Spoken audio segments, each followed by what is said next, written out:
இப்போ இந்த acid base பேலன்ஸுங்கிறது பார்த்துட்டோம். இந்த ஆசிட் பேஸ் பேலன்ஸை எப்படி நம்மளுடைய பாடி ரெகுலேட் பண்ணிகிட்டு இருக்குது, இது ரொம்ப முக்கியம். ஏன்னா அந்த ஸ்மால் வேல்யூஸை ரெகுலேட் பண்ணோன்னா அதுக்கு சம் மெக்கானிசம்ஸ் நம்ம உடம்புக்கு தேவைப்படுது. அந்த மெக்கானிசம்ஸ் என்னென்ன, அது நாம் எப்படி சொல்கிறோம் அப்படின்னா, சப்போஸ் அசிடோசிஸ் ஆயிடுச்சு அல்லது ஆல்கலோசிஸ் ஆயிடுச்சு, அந்த அசிடிட்டியை பாடி எப்படி ரெடியூஸ் பண்ணும், அந்த ஆல்கலிட்டியை பாடி எப்படி ரெடியூஸ் பண்ணும், இதுக்கு நாம் எப்படி காம்பன்சேட் பண்ண முடியும் அப்படின்னா அதுக்கு பேர் தான் காம்பன்சேட்டரி மெக்கானிசம்ஸ். அப்போது நம்மளுடைய பாடி அதுக்கு 3 மெக்கானிசம் வச்சுருக்கு. First one acid base buffer system, second one respiratory mechanism, third one renal mechanism.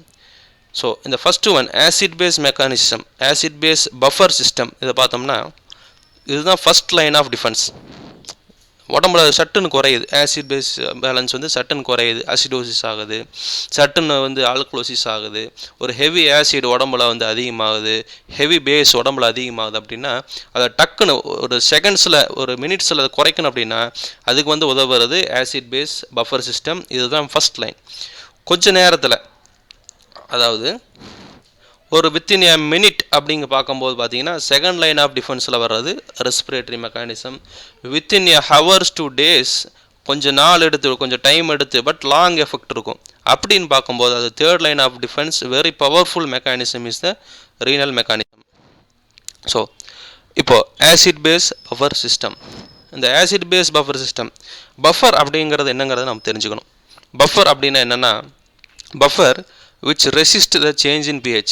pH உடைய சேஞ்சை வந்து pH இப்போ அதிகமாகும் கம்மியாகும், அதனுடைய சேஞ்சை தடுத்து நிறுத்துறது பேர் தான் பஃபர்.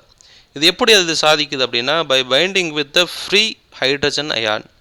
இந்த பஃபர் என்ன பண்ணும் அப்படின்னா ஃப்ரீயாக இருக்கக்கூடிய ஹைட்ரஜன் அயான்ஸோட பைண்ட் ஆகி அதை வந்து பஃபருடைய அந்த ஆக்ஷனை கொடுத்து அந்த pHனுடைய லெவலை வந்து மெயின்டைன் பண்ணுறது. Free hydrogen atom, free hydrogen அயான்ஸுடைய கான்சன்ட்ரேஷனை அது வந்து மட்டுப்படுத்துது, அதிகமாகாமல் தடுக்கும் அல்லது கம்மியாகாமல் தடுத்து இந்த பஃபர் சிஸ்டம் வந்து pHனுடைய வேல்யூஸை மெயின்டைன் பண்ணுது. Start within seconds. Acid base buffer system நம்ம முன்னே பார்த்த மாதிரி வித்தின் எ செகண்ட் பாடியோட ஆல்கலிட்டியோ பாடியோட அசிடிட்டியோ மெயின்டைன் பண்ணுறதுக்கு acid base buffer system is very very important. So இந்த பஃபர் சிஸ்டம் எப்படி ஒர்க் ஆகுது அப்படின்னா combination of a weak acid and a weak base. இந்த பஃபர் சிஸ்டத்தை பொறுத்த வரைக்கும் நம்ம உடம்புல நம்ம ஹியூமன் பாடியில் ஏற்கனவே சில வீக் ஆசிட்ஸ் இருக்கும், சில வீக் பேசஸ் இருக்கும். இந்த வீக் ஆசிடும் வீக் பேசஸும் கம்பைண்ட் ஆகி அது காம்பினேஷன் ஒரு கம்பைன்டு ஒர்க் கொடுத்து இந்த ஆசிட் பேஸ் பஃபர் சிஸ்டம் வந்து இது வந்து செயல்படுத்திக்கிட்டு இருக்குது.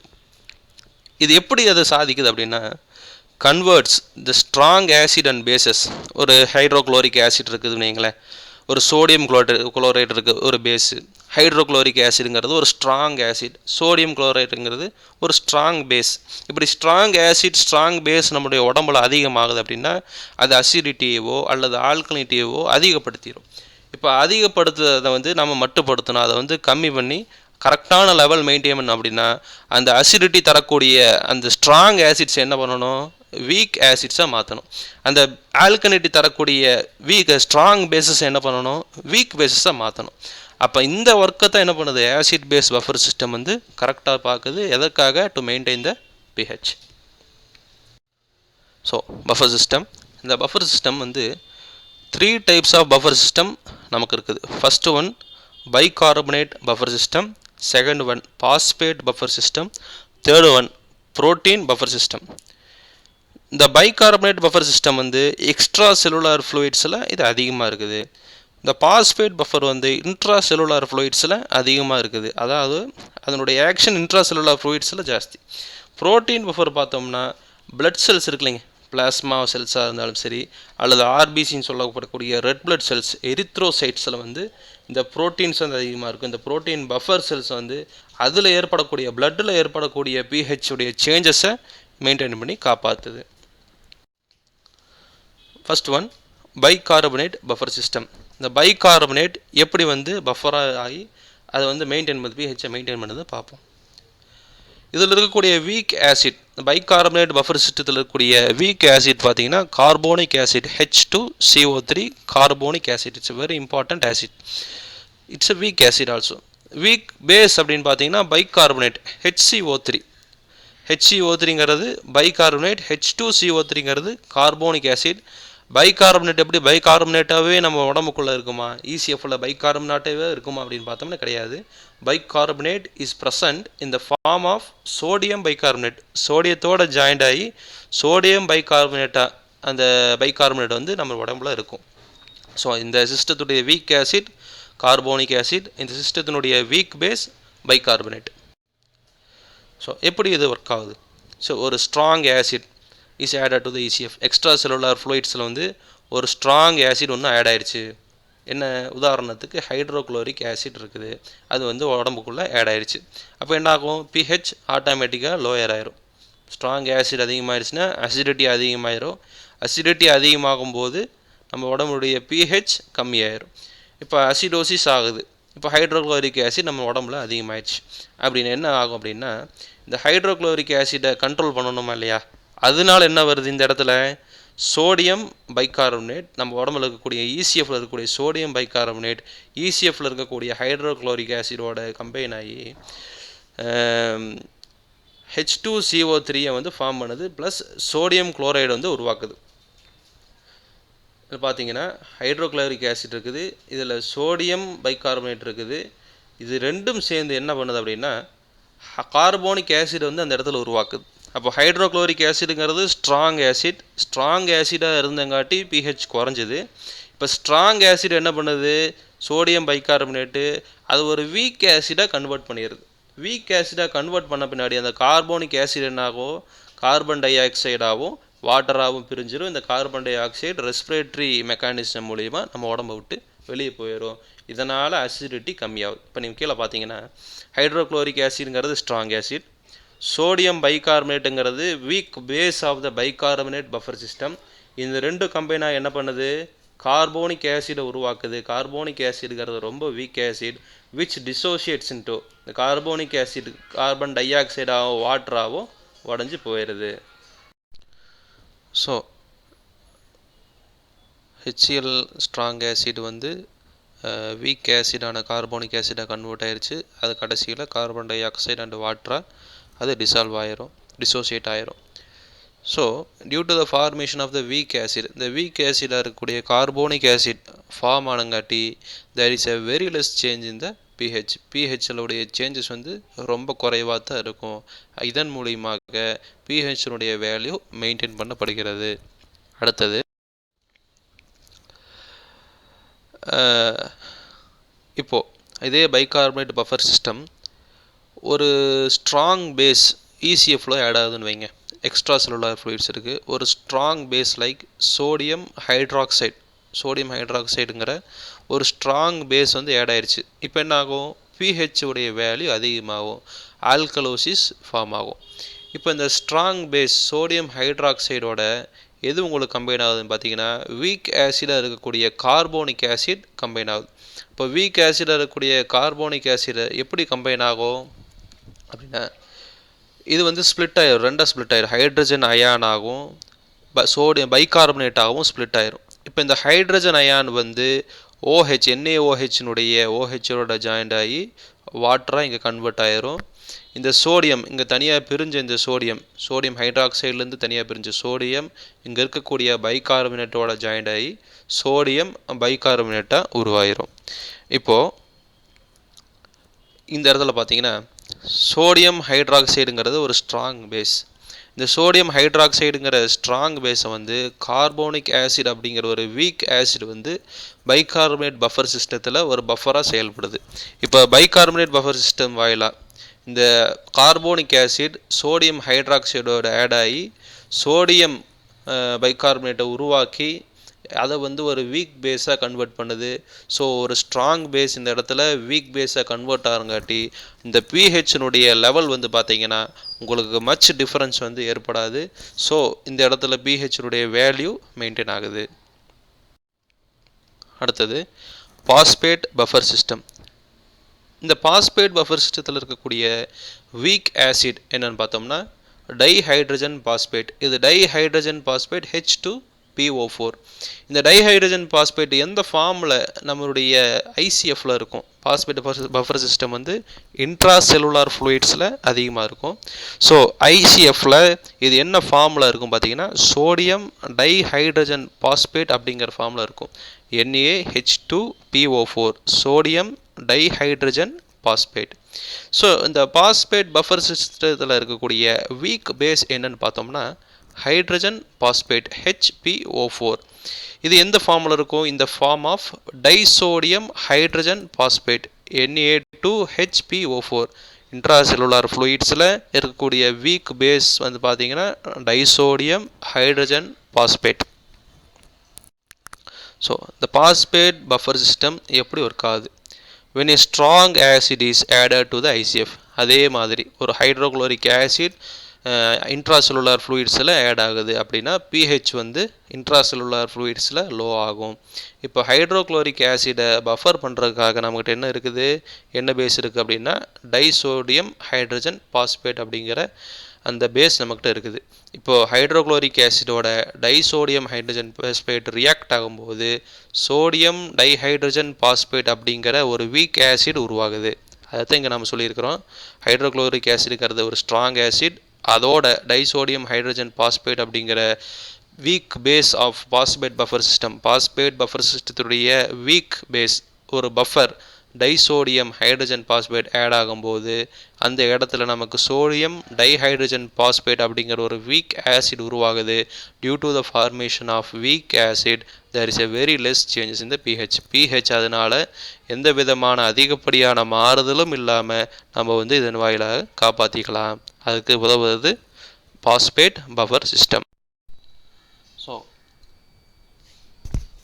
when a strong base like sodium hydroxide மாதிரியான ஒரு ஸ்ட்ராங் பேஸ் வந்து இன்ட்ராசெல்லுலார் ஃப்ளூயிட்ஸில் ஆட் ஆகும்போது pH வந்து ஆட்டோமேட்டிக்காக அதிகமாகிடும். இப்போ இந்த அதிகமாகக்கூடிய pH கண்ட்ரோல் பண்ணணும்னா என்ன பண்ணணும்? இந்த ஸ்ட்ராங் பேஸ் இருக்கக்கூடிய சோடியம் ஹைட்ராக்சைடோட ஒரு weak acid sodium dihydrogen phosphate அப்படிங்கிற வீக் ஆசிட் வந்து இன்ட்ராசெல்லுலார் ஃப்ளூயிடில் இருக்கக்கூடிய பாஸ்பேட் பஃபர் சிஸ்டத்தால் பஃபர் செய்யப்படுது. இந்த பஃபர் வந்து சோடியம் ஹைட்ராக்சைடோட ஆட் ஆகும்போது ரியாக்ட் ஆகும்போது அந்த இடத்துல டைசோடியம் ஹைட்ரஜன் பாஸ்பேட் அப்படிங்கிற ஒரு வீக் பேஸ் வந்து உருவாகுது. அப்போது சோடியம் ஹைட்ராக்சைடு அப்படிங்கிற ஸ்ட்ராங் பேஸ் ஒரு பஃபரோட ரியாக்ட் ஆகி ஒரு வீக் பேஸை வந்து ஐசிஎஃப்ல இன்ட்ராசெல்லுலார் ஃப்ளூயிட்ஸ் இருக்கக்கூடிய ஐசிஎஃப்ல உருவாக்குது. இதுதான் இந்த இடத்துல எழுதியிருக்கிறோம். சோடியம் ஹைட்ராக்சைடு அப்படிங்கிறது ஸ்ட்ராங் பேஸ், அது கூட சோடியம் டைஹைட்ரஜன் பாஸ்பேட் அப்படிங்கிற ஒரு வீக் ஆசிட் ஆட் ஆகுது. இந்த வீக் ஆசிட் ஆட் ஆகும்போது டைசோடியம் ஹைட்ரஜன் பாஸ்பேட் அப்படிங்கிற ஒரு வீக் பேஸ் உருவாகுது.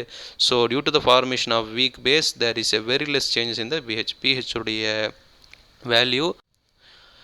ஸோ அதே பாஸ்பேட் பஃபர் சிஸ்டத்தில் பார்த்தீங்கன்னா இது வந்து ஆர்பிசி, அதாவது சொன்னீங்கன்னா எரித்ரோசைட்ஸில் கூட இந்த பாஸ்பேட் பஃபர் சிஸ்டம் ஒர்க் ஆகுது. எப்படி ஒர்க் ஆகுது அப்படின்னா நாம் முன்னாடி பார்த்தோம் சோடியம் அயான் கான்சன்ட்ரேஷன் அதில் அதிகமாக இருந்துச்சு. ஆனால் இந்த ஆர்பிசிக்குள்ளே பார்த்தீங்கன்னா potassium ion concentration sodium ion கான்சன்ட்ரேஷனை விட அதிகமாக இருக்குது.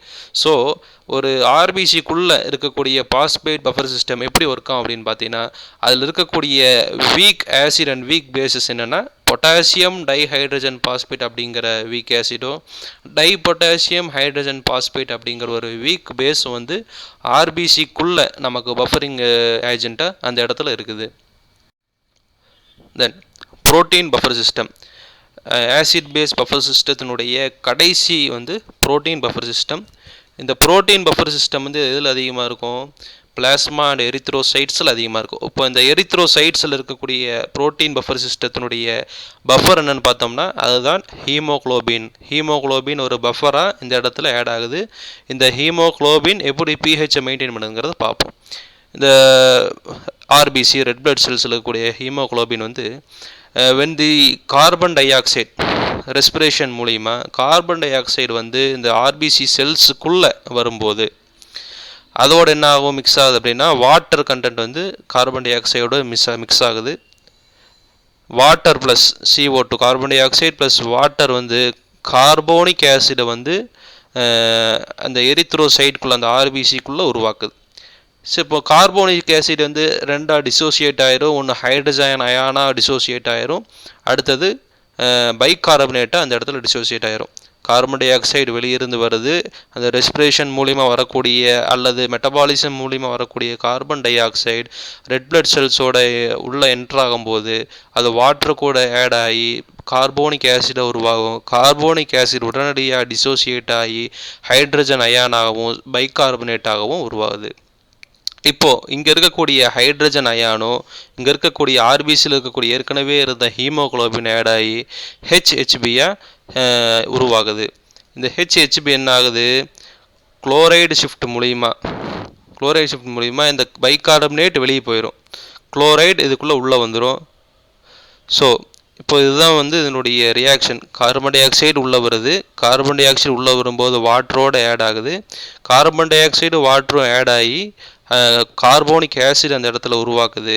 கார்போனிக் ஆசிட் பைகார்பனேட்டாவோ ஹைட்ரஜன் அயான்ஸாவோ அந்த இடத்துல ஃபார்ம் ஆகுது. ஹைட்ரஜன் அயானோட ஹீமோகுளோபின் ஜாயிண்ட் ஆகி அந்த ஹைட்ரஜன் அயான் கான்சன்ட்ரேஷனை குறைக்குது. இந்த பைகார்பனேட் குளோரைடு ஷிஃப்ட் மூலிமா வெளியே போயிடுது, வெளியே இருந்து ஒரு குளோரைடு உள்ளே வருது. இது எக்ஸ்சேஞ்ச் தான். பைகார்பனேட் வெளியே போகும்போது வெளியிருந்து ஒன்று உள்ளே வரும்ல, அது குளோரைடு ஷிஃப்ட் மூலிமா குளோரின் வந்து உள்ளே வருது. தஸ் த ஹெச்பி the hemoglobin வந்து prevents the fall in pH by binding with the hydrogen ion. Hydrogen அயானோட இந்த ஹீமோகுளோபின் வந்து ஜாயிண்ட் ஆகி இந்த prevents the fall in pH. இந்த pH வந்து குறைஞ்சதுன்னு என்ன ஆகும், அசிடிட்டி ஆகும். அசிடிட்டியை வந்து கண்ட்ரோல் பண்ணக்கூடியது ஹீமோகுளோபின். அடுத்தது பிளாஸ்மா. இன்ட்ராசெல்லுலர் ஃப்ளூயிட் சொல்லக்கூடிய அந்த பிளட் பிளாஸ்மா இருக்குல்லையே, அந்த பிளாஸ்மாவில் என்னென்ன ப்ரோட்டீன்ஸ்லாம் எப்படி ஒர்க் ஆகுது, எப்படி பஃபர் ஆகுதுன்னு பார்த்தோம்னா, இதில் இருக்கக்கூடிய ப்ரோட்டீன்ஸ் ரெண்டு டைப்பாக இருக்கும். ஒன்று புரோட்டான் அக்செப்டார்ஸ் லைக் அசிட்டேட் அயான்ஸ் இருக்குதுல்ல, சிஓஓ அப்படிங்கிற அசிட்டேட் அயான்ஸ் மாதிரியான புரோட்டான் அக்செப்டார்ஸ் இருக்கும், அல்லது புரோட்டான் டோனார்ஸ் இருக்கும் லைக் அமோனியம் அயான்ஸ் மாதிரி இருக்கக்கூடிய புரோட்டான் டோனார்ஸ் வந்து இந்த ப்ரோட்டீன்ஸ்லேயே இருக்கும். ஸோ இப்போ ஒரு acid like substances like hydronium ions மாதிரியான சில கெமிக்கல்ஸ் வந்து இந்த பிளாஸ்மாக்குள்ளே என்டர் ஆகும்போது இந்த அசிட்டேட் அயான்ஸ் என்ன பண்ணணும் அப்படின்னா, அதை வந்து அந்த ஆசிட் வந்து குறைச்சி அந்த அசிடிட்டியை வந்து குறைச்சி அதனுடைய பிஹெச் லெவலை மெயின்டைன் பண்ணுது. அடுத்தது ஒரு ஸ்ட்ராங் பேஸ் ஆட் ஆகுதுன்னு வைங்களேன். ஒரு ஸ்ட்ராங் பேஸ் ஆட் ஆகுதுன்னா இப்போ அந்த அமோனியம் அயான்ஸ் இருக்கக்கூடிய ப்ரோட்டீன்ஸில் இருக்கக்கூடிய அந்த அமோனியம் அயான்ஸ் அந்த ஹைட்ராக்சைடோட ஜாயிண்ட் ஆகி ஒரு less weak acids are weak bases வந்து உருவாக்கி அதனுடைய பிஹெச் லெவல் வந்து அதிகமாகாமையோ அல்லது கம்மியாகாமையோ பார்த்துக்கறதுக்கு இந்த ப்ரோட்டீன்ஸ், அதாவது பிளாஸ்மா ப்ரோட்டீன்ஸ் வந்து அதில் ரெண்டு வகை இருக்குது. ஒன்று புரோட்டான் அக்செப்டார்ஸ் இருக்குது, ஒன்று புரோட்டான் டோனார்ஸும் இருக்குது. புரோட்டான் ப்ரோட்டான்ஸை எடுத்துக்கிட்டு அதை வந்து பிஹெச் வேல்யூ மெயின்டைன் பண்ணும். புரோட்டான் டோனார்ஸ் வந்து புரோட்டானை கொடுத்து அதனுடைய பிஹெச் வேல்யூ மெயின்டைன் பண்ணும். இப்படி பிளாஸ்மா ப்ரோட்டீன்ஸ் வந்து பிஹெச் வேல்யூ அதிகமாகாமையோ ஆல்கலோசிஸ் ஆகாமையோ பிஹெச் வேல்யூ கம்மியாகாமல் அசிடிட்டி ஆகாமையோ மெயின்டைன் பண்ணுறதுக்கு பிளாஸ்மா ப்ரோட்டீன்ஸும் ஒரு வகையில் உதவி செய்யுது. இதுதான் புரோட்டீன் பஃபர் சிஸ்டம். இப்போ பார்த்தீங்கன்னா ரெண்டுமே நியூட்ரலைஸ் ஆயிடுச்சு. மேலே இருக்கக்கூடிய COOH ஆகும், இங்கே இருக்கக்கூடிய NH2 ஆகும், இந்த NH3 கன்வெர்ட் ஆயிடுச்சு. இதில் இருக்க பார்த்தீங்கன்னா இந்த CO வந்து பார்த்தீங்கன்னா அதில் கூட ஹைட்ரோனியம் அயான்ஸில் கூடிய அசிடிட்டியை வந்து குறைச்சி அதை வந்து கம்மி பண்ணிடுது. NH3 இந்த அமோனியம் அயான்ஸ் வந்து OH அதாவது ஹைட்ராக்சைடில் இருக்கக்கூடிய அந்த பேஸ் அந்த ஆல்கலினிட்டியை வந்து கம்மி பண்ணி இது வந்து NH2 மாறிடுது. அப்போ ஆக மொத்தம் பார்த்தீங்கன்னா ரெண்டு சொல்யூஷனில் இருக்கக்கூடிய அந்த பிஹெச் வேல்யூ வந்து மெயின்டைன் பண்ணி எல்லாத்தையும் நியூட்ரல் பண்ணிடுது. ஸோ